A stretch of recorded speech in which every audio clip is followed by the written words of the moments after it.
दोस्तों, आज हम आपके मन पसंदीदा channel mix GK by GK Agarwal sir के माध्यम से बताने जा रहे हैं जन संचार माध्यम संभावनाएं और खतरे, जो कि कक्षा 11 और 12 एनसीईआरटी हिंदी पाठ्यक्रम में अभिव्यक्ति और माध्यम से प्राप्त जानकारी, जो कि प्रतियोगी परीक्षार्थियों के लिए वर्तमान समय को देखते हुए बहुत ही महत्वपूर्ण होगी। आज उस पर हम चर्चा करने जा रहे हैं। तो हम शुरू करते हैं। आइए, जनसंचार माध्यम संभावनाएं और खतरे। सामाजिक विकास और आधुनिकीकरण के संदर्भ में यदि संचार के इन प्रकारों पर हम विचार करें तो इस क्षेत्र में उसकी कई संभावनाएं स्पष्ट होती हैं।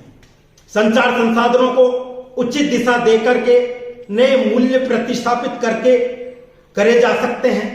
समाज को परंपरा से प्रगति की ओर मोड़ा जा सकता है और आधुनिकीकरण के लक्ष्यों को और कार्यक्रम को स्वीकार करने के लिए प्रेरित किया जा सकता है।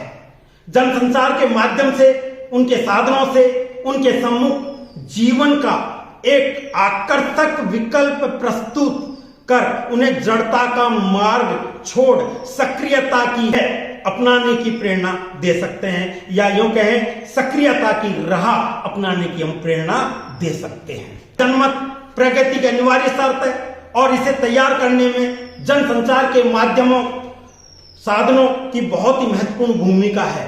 मनोरंजन के साथ साथ विकास का संदेश बड़े सार्थक ढंग से जन साधारण तक पहुंचाया जा सकता है।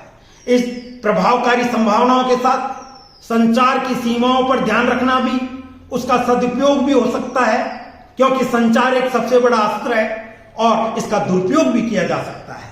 मूल प्रश्न है कि आज यह अस्त्र किसके हाथ में है? क्या उनमें इन संसाधनों का कल्पनाशील और सार्थक उपयोग करने की कितनी क्षमता है?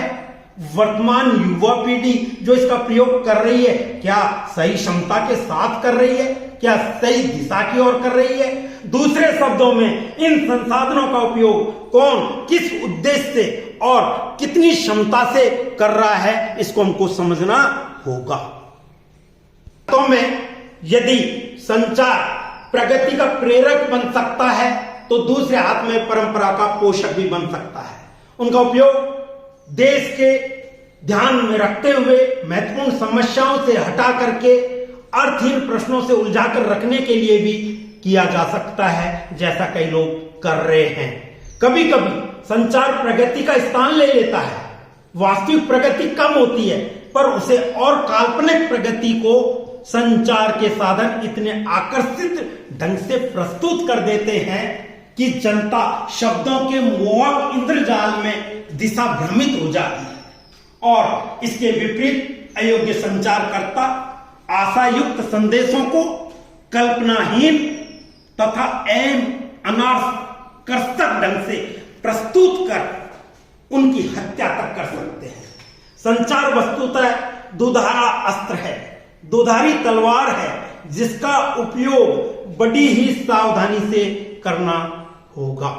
जानकारी के संदर्भ में प्रोफेसर श्यामाचरण दुबे के भाषण पर आधारित पुस्तिका संचार और विकास, जो कि प्रकाशन विभाग, सूचना और प्रसारण मंत्रालय, नई दिल्ली के द्वारा प्रकाशित की गई थी, वहां से हमने साभार लिया है। और साथ ही साथ यह एनसीईआरटी कक्षा 11 और 12 हिंदी पाठ्यक्रम अभिव्यक्ति और माध्यम के पृष्ठ 23 से भी हमने इसे लिया है। दोस्तों, इस विषय को लेने के पीछे आपने वर्तमान परिप्रेक्ष्य को समझा होगा कि जनसंख्या या के लिए जनसंचार माध्यम संभावनाएं और खतरे, जो कि आपके लिए समझना बहुत ही आवश्यक है। कई इंटरव्यूज में इनके बारे में भी पूछा जा रहा है, अतः आप सभी ने इसको ध्यानपूर्वक सुना, समझने का प्रयास किया। बहुत बहुत धन्यवाद।